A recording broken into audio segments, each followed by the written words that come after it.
ദേവി ഭദ്രകാളിക്ക് വസൂരി ഉണ്ടായ കഥ അറിയാമോ? ആദിപരാശക്തിയുടെ ഉഗ്രരൂപമായ ശ്രീ ഭദ്രകാളി ദാരികനെ യുദ്ധത്തിൽ വധിക്കുമെന്ന് ഉറപ്പായപ്പോൾ അതീവ ദുഃഖിതയായ ദാരിക പത്നി മനോദരി കൈലാസ് സമീപത്ത് പോയി പരമശിവനെ തപസ്സു ചെയ്യുകയും ശ്രീ പാർവതിയുടെ നിർബന്ധപ്രകാരം ശിവൻ മനോദരിക്ക് മുമ്പിൽ പ്രത്യക്ഷരാവുകയും ചെയ്തു.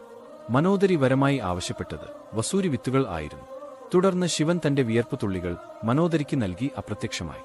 ഭദ്രകാളി തന്റെ ഭർത്താവിന്റെ ഛേദിച്ച ശിരസ് കൈയിലേന്തി ശിവഗണങ്ങളോടൊപ്പം വിജയഭേരി മുഴക്കി വരുന്നതാണ് മനോദരി കണ്ടത്. ഈ കാഴ്ച കണ്ട മനോദരിക്ക് കോപം ഇരട്ടിക്കുകയും കയ്യിലുണ്ടായിരുന്ന വിയർപ്പു തുള്ളികൾ ഭഗവതിയുടെ മേൽ തളിക്കുകയും ചെയ്തു. ഭദ്രകാളിയുടെ ശരീരത്തിൽ വിയർപ്പു തുള്ളികൾ പതിഞ്ഞ ഭാഗങ്ങളിലെല്ലാം വസൂരി പൊങ്ങുകയും ക്ഷീണിച്ചവശയാവുകയും ചെയ്തു. ഇതറിഞ്ഞ് കോപിതനായ ശിവന്റെ കണ്ഠത്തിൽ പിറവിയെടുത്ത് ചെവിയിലൂടെ പുറത്തുവന്ന കണ്ഠാകർണനെ ഭദ്രകാളിയുടെ വസൂരി മാറ്റാനായി നിയോഗിക്കുകയും ചെയ്തു.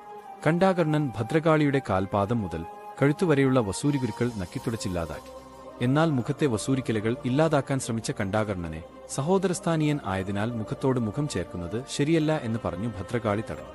തുടർന്ന് കണ്ഠാകർണൻ ഭദ്രകാളിയുടെ നിർദ്ദേശപ്രകാരം മനോദരിയെ അവരുടെ മുന്നിൽ എത്തിക്കുകയും കോപാകുലയായ ഭദ്രകാളി അവരുടെ കണ്ണും ചെവിയും കാലുകളും വെട്ടിമാറ്റി ഇനി നീ ഒരിക്കലും കണ്ടും കേട്ടും ഓടിയും ചെന്ന് മനുഷ്യരെ ഉപദ്രവിക്കരുതെന്ന് ശാസിച്ചു.